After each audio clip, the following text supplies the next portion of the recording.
here. So today I'm going to be talking about the new and improved Waffle Tractor E100. But wait a minute, aren't they losing that in 915? Well, yes, we are. Wargaming, because people are butthurt, they decided to remove the Waffle Tractor E100 and replace it with what they're calling the Grille 15. So today what we're going to do is we're going to look at the Grille 15, look at the Waffle Tractor E100, compare the two, and find out that, well, Wargaming fucked up. So I know it's a lot to look at on the screen, guys. Sorry about it being jumbled and a mess. But let's look at the guns first. Let's start with the 12.8cm Canon L61, which is quite a large cannon. 128 caliber, of course. 5 shells in the magazine, down from the 6 after they first nerfed it. 2 seconds between loading of shells, so about 10 seconds in total from the first shell to the last shell. 58 seconds for a full reload, and this is just the base statistics, not with the crew. I'm going by base rather than by anything else. The penetration, 276 to 352 to 65. 352 is quite high for the gold rounds. They are APCRs, so they do have a better chance of going through nearly anything and everything. 560 across the board for damage, except for the HE, which is at 700 alpha. That's pretty high. The dispersion, 0.29 at 100 meters, so if you're firing a long distance away, let's say 1,000 meters, you only have about 2 meters left to right. So it really is an effective weapon. Aiming time is 1.5 seconds, which is incredibly great.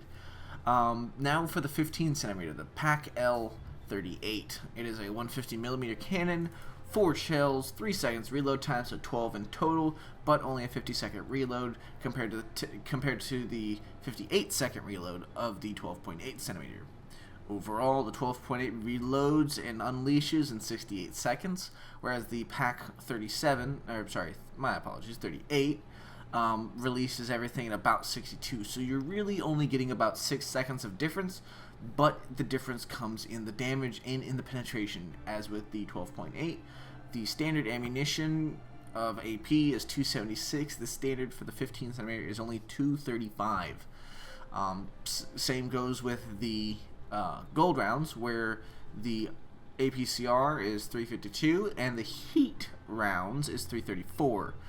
The difference is in damage. If you pen with the 15cm, you of course are going to do a lot more damage. 750 across the board, 950 on HE, which is quite effective against soft mediums, the Japanese mediums, the Czech Republican mediums, the French mediums.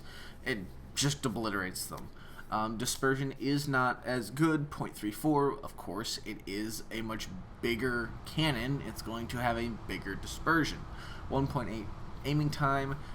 Overall, they're both pretty darn good guns. Now, as for the engine, it is the Maybach News Project. I don't think that's up there.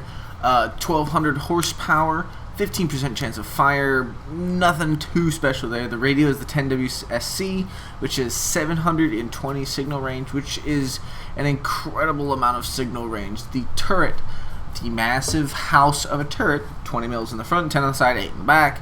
There really should be 0 in the back. 32 degrees of traverse, side to side, 380 view range. Pretty good overall view range. The suspension, which is its own, is a 150-ton weight limit and a 26 degrees per second traverse speed, which isn't too bad. So now let's see what Tank Inspector has to say about the Waffle Tractor E100.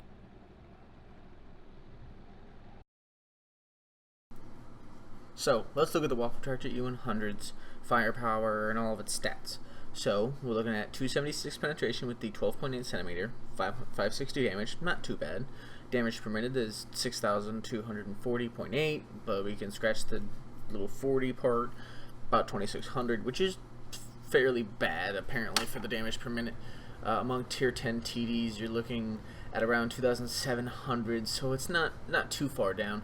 Maneuverability, its accuracy 0.27, aim time 1.44. It's not too bad overall. Survivability, it's great on tank in total. Scoutability, really not the best. When stationary, it's 51%. When moving, it's 31%. So it's really not the greatest. Whereas the benchmark here is 8.29%. So, you know, it's really not the greatest. battle tier, of course, tier 10 and tier 11. Shell price is a little bit on the underside, 1,260, whereas most are at 1,700, which is good, but the shell price per damage is really where it fails. It's not the greatest, but overall it's not too bad. It's an okay tank. The mobility, it really doesn't go that fast. The max climb angle, of course. Your speed limits in forward is only 40, which is, it's not as bad as the benchmark of other TD10s. But when you think about the scale and the size this thing is, it is a big moving target. Going to the armor, there really is no armor whatsoever. If you look at it, there's between 40 and 20 millimeters. It's really paper thin. The hull, however, 200 millimeters all around. It's really nice there. However, it leaves, most people don't even aim for any of this. They just aim for the big turret. So let's look further, and now let's look at the Grille 15. So here it is way down here. Here's the Grille 15. As you can see, the gun is massive. It is a massive gun. It's a 15 centimeter PAC L63, which is, did the math, it's roughly 30 feet long. It's a big gun, to say the least. So let's look at the damage per minute. Penetration 279, which is not the greatest. It's 3 more than the 12.8. The damage is 750 compared to the 560 of the Waffle Tractor Alpha E100. Damage per minute is amazing. 3,128, far faster and far heavier than the benchmark, which is 2,711. You can actually do more damage with this tank than overall with most others. The reload time, 14 seconds. Great accuracy, 0.25. Aiming time, 2.2, which isn't bad at all, really. It's actually quite great. Its power, however, is insane. It doesn't show it on here, but on the test server and in the game, it's actually 60 miles an hour. It's pretty amazing. So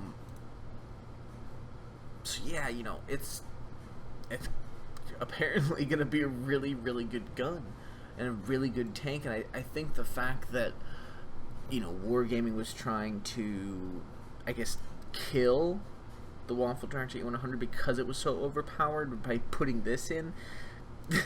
they kind of gave us an even better tank, a tank that really can dish out some damage, that it can really destroy people.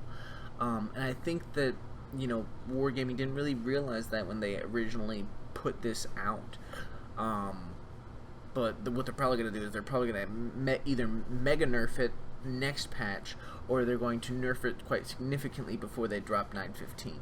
Either or, this tank is really going to be a lot better. The area of target to fire on the head of this tank is, it's reasonably squared. It's smaller, which is great. The armor overall is really not the best, but that's not really what we're worried about. What we're worried about is the fact that it can fire, it can stay in the game.